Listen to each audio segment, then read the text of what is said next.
There's a medrash that says, this is a phenomenal medrash, that says originally 6 shvatim were supposed to come from Yaakov, and 6 shvatim were supposed to come from Eisav, which would mean, actually, this would even change the distribution among the imahos, and that is, Yaakov would marry Rachel, and there'd be 6 from Rachel, or maybe also from Bilhah, 6 from Leah, and maybe Zilpah, and the like.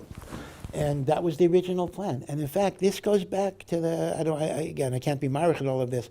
Why did Yitzchak want to bless Eisav? Right? Yitzchak wanted to bless Eisav because he knew that Eisav had a certain destiny to kind of also be a co-creator of the Jewish people. So the question is, well, what does that mean? Eisav was the one that was kicking to go to the Avodah Zarah and the like. So the answer is, Yitzchak envisioned that both Yaakov and Eisav had spiritual roles, but they were different spiritual roles. David HaMelech describes how you do tshuva as sur meirah, turn away from evil, aseh tov, do good. He saw Yaakov's avodah as aseh tov. Yaakov did not have a strong yetzer hara. Yaakov didn't have to struggle with overcoming base instincts. Yaakov's job was to do good in the world. Eisav had the avodah of struggle. Eisav had the avodah, so Yitzchak thought, and maybe originally this was so, that he should conquer his evil inclination. He should subjugate it. And that would make him worthy of being an Av in Klal Yisrael. Because Yaakov is teaching us Aseh Tov, and Eisav is teaching us Sur Meirah. The Arizal says, what does the pasuk say? Yitzchak loved Eisav, ki tzayid bepiv.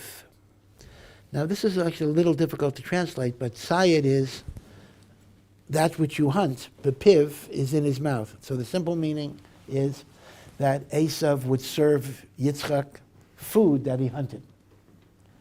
Which is, l'chayra, a little trivial. I mean, I love Eisav because he brings me good meat.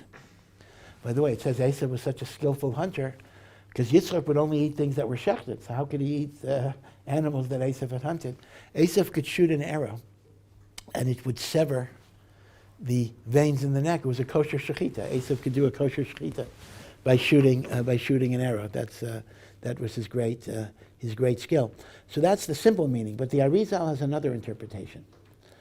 Tzayid Bepiv is referring to the idea that Eisav captured goodness and righteousness, but it was only in his mouth. It wasn't swallowed to spread and be digested in his body. In other words, Eisav had aspects of Kedusha, but they weren't fully integrated into his panemius.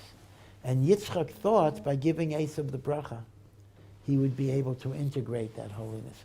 So there actually was a view that Eisav potentially could have been an Av, and it was his bechira that ultimately caused that to be forfeited.